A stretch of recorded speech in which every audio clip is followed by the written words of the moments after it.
कति चाहिँ मामुहरूले चाहिँ मेरो बच्चा पढ्दैन, किताबप्रति ध्यानै दिन मान्दैन, कापी कलम समाउनै मान्दैन। अनि बच्चालाई पनि बार-बार कराइराख्ने, तिमी पढ्दैनौ, खेल्न मात्रै मान्छौ है नि, मलाई कार किनिदिनुहोस्, गाडी किनिदिनुहोस्, यो किनिदिनुहोस्, त्यो किनिदिनुहोस् मात्र भन्ने। अरूको बच्चाले कस्तो मेहनत गरेर पढ्छ भनेर कति बेला आफ्नै मनोबल पनि घट्छ, कमजोरी भइन्छ, बच्चा पनि त्यस्तै भइन्छ होइन। बीच-बीचमा बच्चाको रुचि राख्न, बच्चाको मनोबल बढाउन र बच्चाको किताबप्रति ध्यान आकर्षण गर्न, कापी कलमप्रति ध्यान आकर्षण गर्न यस्ता चित्रहरू पनि बनाउन पठाउनुहोस्, देखाउनुहोस् होइन। पढाइप्रति नै मतलब लागिराख्नु, पढाइमै लागिराख्नु पनि बच्चाहरूले मान्दैनन् होइन, रुचि राख्दैनन् होइन। त्यही भएर यस्ता चित्रहरू पनि बनाउनुहोस्। हामीहरू के गर्थ्यौँ सानोमा थाहा छ, जुन किताबको पानामा चाहिँ त्यो चित्र कोरिएको छ त्यो पानामा चाहिँ त्यो पाना पढ्न पनि एकदमै मन पर्थ्यो होइन। अनि त्यो पाना हेर्न पनि कति मन पर्थ्यो, पढ्नभन्दा पनि हामीलाई चित्र हेर्न कति मन पर्थ्यो साथीहरू। मलाई त त्यस्तै हुन्थ्यो, खै हजुरहरूलाई कस्तो हुन्छ थाहा छैन। मलाई लाग्छ हर बच्चाहरूलाई चाहिँ त्यस्तै नै हुन्छ होला, किनकि सानोमा दिमाग हामीहरूलाई के नयाँ चिजहरू देख्ने, सिक्ने, चित्रहरू बनाउन मन त पर्छ। तर अहिलेको जस्तो यस्तो मोबाइल कहाँ थियो र होइन, हामीहरू सर्च गरौँ जो चित्रहरू कस्तो राम्रो तरिका आइहालुन् भन्ने कहाँ थियो पहिला चाहिँ। अहिले चाहिँ हजुरहरूले ट्याक्क देख्नुहुन्छ। अनि मोबाइल घरमा भएपछि बच्चाहरूले मोबाइल नसमाएको त फेरि दिनै जाँदैन। आजभोलि बच्चाले 1 घण्टा, आधा घण्टा, 2 घण्टा चाहिँ मोबाइल हेरेकै हुन्छ होइन।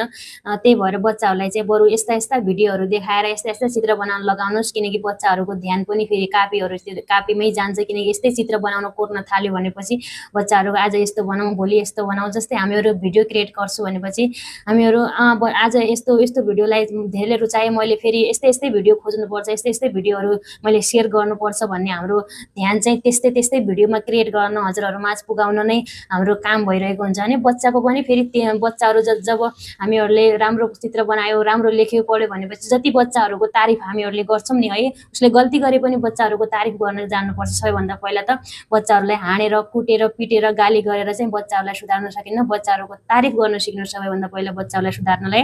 सानो गल्तीमा पनि ठिकै छ, अहिले गल्ती भयो, फेरि दोबारा सुधार्नुहोस् भन्ने चाहिँ गर्नुपर्छ। किनकि त्यो बच्चालाई गोरु पिटे जस्तै कुट्यो पिट्यो भनेपछि बच्चाको मनोबल चाहिँ झन् घटेर झन् बिग्रन थाल्छ होइन। त्यही भएर चाहिँ हजुरहरूले पनि बच्चाको माइन्ड फ्रेसको लागि चाहिँ यस्ता चित्रहरू पनि बनाउन पठाउन सक्नुहुनेछ। बच्चालाई मोबाइल देखाएरै बनाउन पठाउनुहोस् भन्न चाहिँ म भन्दैन होइन। तपाईँहरूले आफूले सिकेर पनि बच्चाहरूलाई देखाउनुहोस् होइन, पठाउनुहोस्, अथवा आफूले सिकेर चाहिँ बच्चाहरूलाई सिकाउनुहोस् होइन। यदि बच्चा मोबाइल नै हेर्छ भनेपछि त भिडियो देखाउनु राम्रै पनि हो। नत्र हजुरहरूले अहिलेसम्म मोबाइल पनि बच्चालाई दिन गरेको छैन भनेपछि त हजुरहरू आफू सिकेर चाहिँ बच्चालाई सिकाउनुहोस् होइन। बच्चाहरू अलग तरिकाहरू, अलग चिज, अलग तरिकाहरू, अलग त्यस्तै सिक्न